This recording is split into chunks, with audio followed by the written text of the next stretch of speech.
जिला शामली में एक गांव है जिसका नाम है बावड़ी।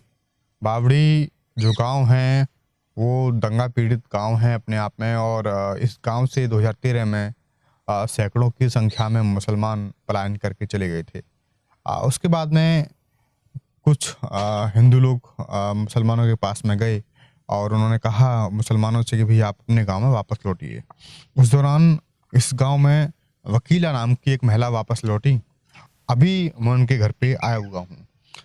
आपको मैं दिखाना चाहूँगा कि वकीला जो हैं उनकी उम्र लगभग 70 साल है। और 70 साल की उम्र में उनको उनकी ज़िंदगी कैसे गुजर रही है 2013 के बाद में, क्योंकि वकीला के जो शौहर थे वो ख़त्म हो गए, देहांत हो गया उनका। और उनके बच्चे पलायन के दौरान बाहर चले गए। तो परिवार जो है वो लोग मिडिल क्लास है, गरीब परिवार है। अभी मैं आपको वकीला के घर की हालत दिखाऊंगा और वकीला से पूछूंगा कि किन कष्टों का सामना वो कर रही हैं। आप 2013 में चली गई थी 8-9 साल पहले यहाँ से हाँ बच्चों के साथ में। चली गई थी आज तो। अच्छा। 2-3 साल रही वहाँ मैं। अन्य फिर यहीं आ गई थी, मेरा जीने लगा वहाँ। अपने घर आ गई। हाँ हम अपने घर आ गए थे, बच्चे वहीं हैं। अच्छा। हाँ अभी आपका जो मकान है वो बिल्कुल दिखा रही हैं आपकी, सारा बेकार पड़ा हुआ है, हाँ पड़ा है। बिल्कुल बेकार बना रहा। हाँ मैं कैमरामैन से कहूँगा थोड़ा दिखाएं पूरा डीपली। इस मकान की छत पूरी कच्ची और कभी भी मकान गिर सकता है। वकीला इसमें अंदर रहती हैं। आप ये बताओ, आप बच्चों के पास क्यों नहीं चली जाती हैं? आप यहाँ रहती हैं, कभी कोई दिक्कत हो जाए? हाँ नहीं हो जा रही। पता नहीं ना, कभी बारिश में गिर पड़े मकान। गिरना तो है, मरना तो है। मरना तो ऐसे क्यों मरना?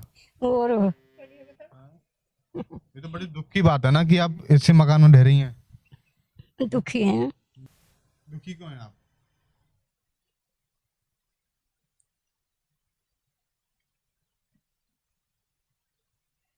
क्यों दुखी हैं ये बताओ।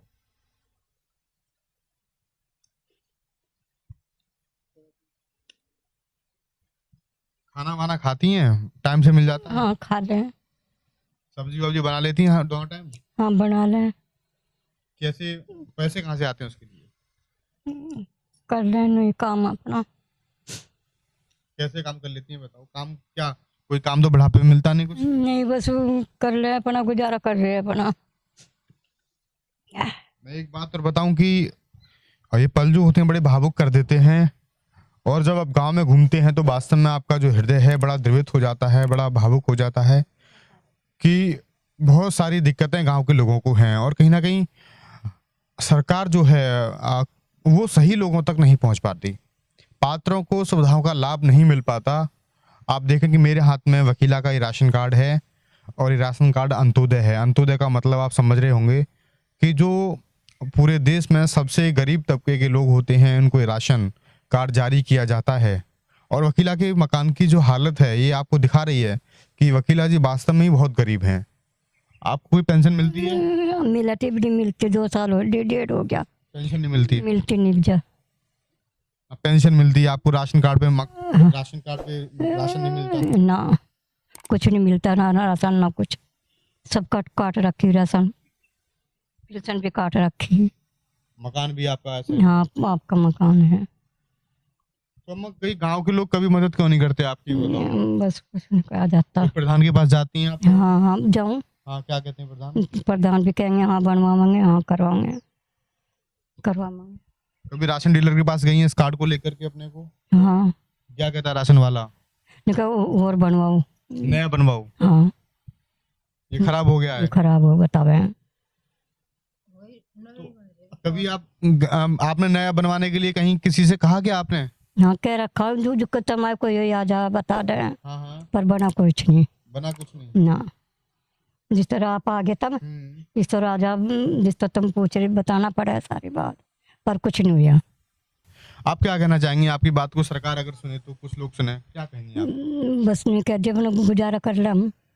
आपको पेंशन बन जाए, हाँ राशन मिल जाएगा। हाँ हाँ ठीक है, राशन मिल जाए, अपना गुजारा कर ले हम बस। कोई दुख आपको ये बताओ, दुख बताओ कि क्या दुख है आपको ये बताओ। वो भी आप रो रही थी। हाँ मगर दुख भी बतेरा है, करा क्या, कुछ नहीं होता। बच्चे के पास क्यों नहीं जाती अम्मा? आप अकेली हैं यहाँ पे, सारे लोग चले गए आपके गांव से। हाँ भाई मेरा दिल नहीं करता वहाँ। हाँ ठीक है। हाँ तो आप देख रहे हैं कि बड़ी समस्या है और कहीं ना कहीं लोगों को मदद करनी चाहिए इन लोगों की, और कहीं ना कहीं समाज का जो एक तबका है जो सक्षम है अपने आप में, जो कुछ कर सकता है। बेटा, कच्ची पक्की बकाया बहू तो मैंने नहीं जाती, यह है बात सारी, बस सर जो बताऊँ तो कच्ची पक्की बकाया। जो भी मेरी इस वीडियो को देख रहे हैं, मेरा उनसे अनुरोध है, अगर आसपास के इलाके के आप हैं, अगर आप प्रभावशाली हैं, तो जरूर इनकी मदद कीजिए, क्योंकि इन लोगों को किसी का सहारा नहीं है। इन लोगों को सहारा जो है, इन लोगों का सहारा हम लोगों को बनना पड़ेगा, कुछ ना कुछ करना पड़ेगा। कैसी जिंदगी ये लोग जी रहे हैं, आखिरकार सरकार इन तक नहीं पहुंच पा रही है। आपके पास पूरा तंत्र है, आंगनबाड़ी है आपके पास प्रधान है, आपके पास बीएलओ हैं जो कि वोटिंग का काम करते हैं, वो जनगणना करते हैं। एक एक व्यक्ति की जानकारी आपके पास है, आधार कार्ड के जरिए आपके पास एक एक जानकारी है, लेकिन फिर भी आपको ये पता नहीं कि कौन आदमी किस दशा में जी रहा है, उसका घर कैसे है, उसको पेंशन है या नहीं है, उसको राशन है या नहीं है। ये तो आपको देखना पड़ेगा कि अपने तंत्र के द्वारा आप लोगों तक सहायता पहुंचाएं।